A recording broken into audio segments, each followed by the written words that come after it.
the Titan exotic armor piece that turns you into Captain America.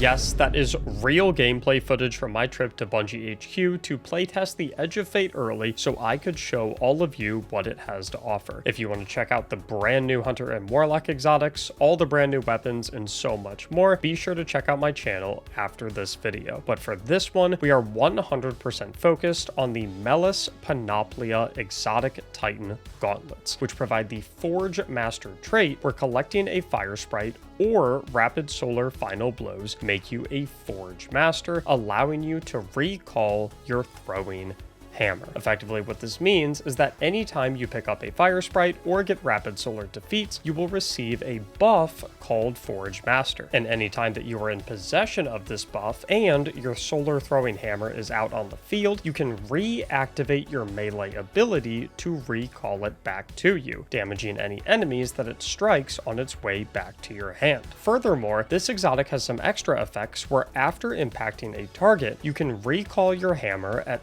full intensity to perform a perfect recall, causing an explosion of Forge slag. Perfect recalls and collecting fire sprites extend your Forge Master buff duration. The gist of this is that anytime you strike an enemy with your throwing hammer while in possession of the Forge Master buff, the hammer will light up and play an audio cue after striking the enemy.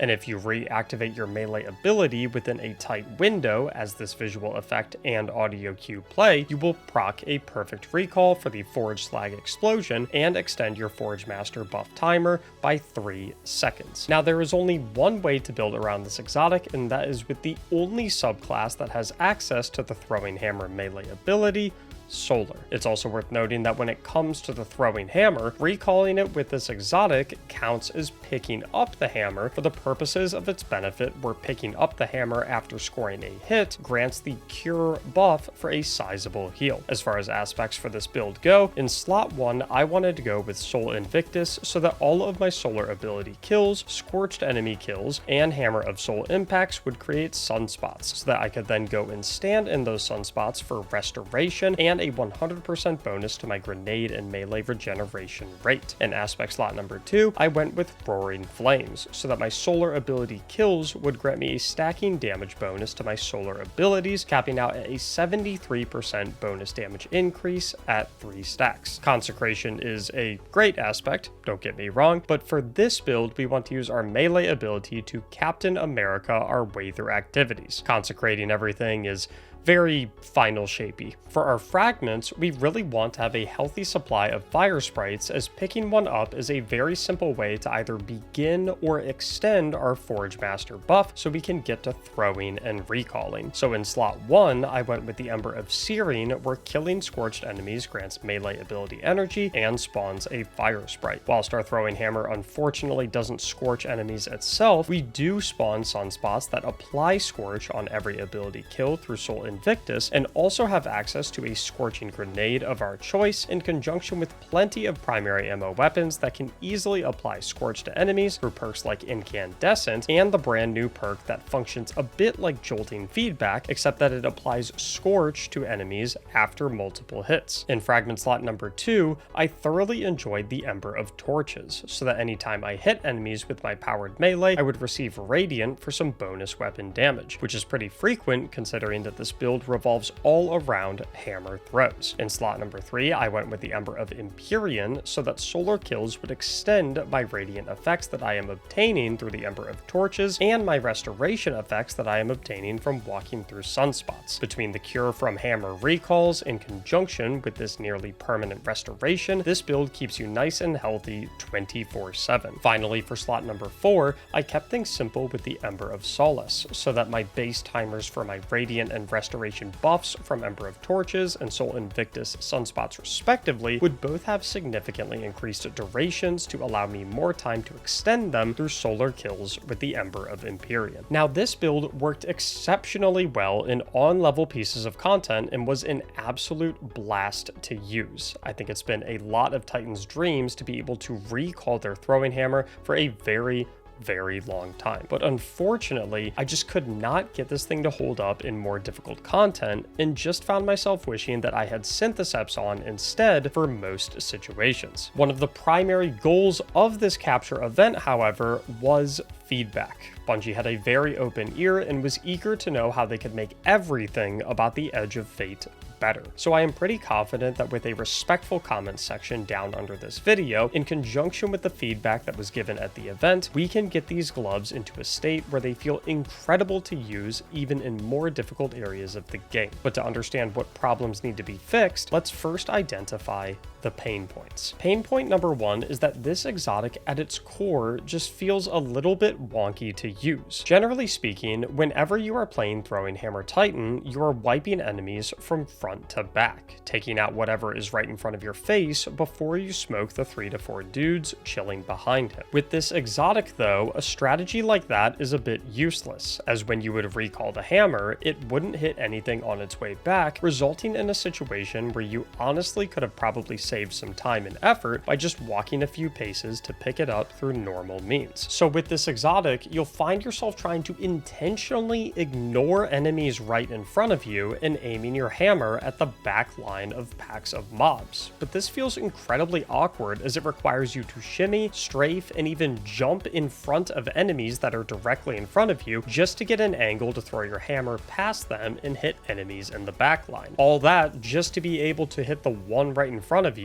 on the recall. How would I personally fix this problem? I know it sounds kind of crazy, but make the throwing hammer over penetrate. If I throw it at a row of 4 enemies all lined up behind each other, make it go straight through their frickin' faces so that it hits all 4. Then, after I feel that I've timed it right and it's gone through the 4th enemy, I can recall it to drag my hammer back right through all 4 of them. This would significantly alleviate the awkwardness of trying to intentionally avoid an enemy right in front of you in favor of hitting an enemy 3 waves back, just so you can try to take advantage of the damage of the recall, which is what the entire point of this exotic is. In its current state, you are just having to put in way more effort to get a worse result than you would had you just thrown it at the enemy right in front of you and picked it up regularly. The second pain point I found with this exotic though is that the recall damage is not anywhere close to being big enough. In my testing in the shooting range, I actually found that the hammer does nearly 50% less damage on the recall back than it does on the initial throw, which feels completely backwards in my opinion, considering that it is significantly more difficult and requires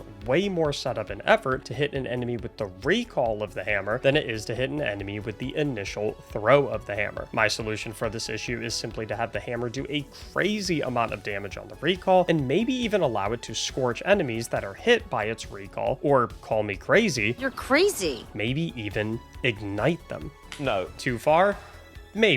Maybe, but I really want this exotic to see a lot of use on the release of the Edge of Fate, considering how cool of a power and gameplay fantasy it provides. Furthermore, if you gave this exotic a way to scorch enemies on the recall, you would have a way to get a positive feedback loop with the exotic in conjunction with the Ember of Searing, where you could scorch enemies with the hammer to kill them so that they would generate fire sprites, so that you can then pick up those fire sprites to extend the timer of your Forge Master buff and keep your hammer throws and recalls going. Now, overall, I love absolutely everything about this exotic, and I think it's one of the coolest things we have ever seen in Destiny. But its power levels and effectiveness in anything above easy mode content are simply not where they need to be for an exotic that is this cool and this fun to use. But I am extremely curious as to what your thoughts on this exotic are and what you think Bungie should do to make this exotic viable in difficult content without turning it into a busted mess that needs to be hotfixed. If there was one thing that I learned from this capture event, it's that they are truly eager to listen to feedback about how to improve all elements of their game. So please leave your civil and respectful thoughts down below to help give Bungie some of your ideas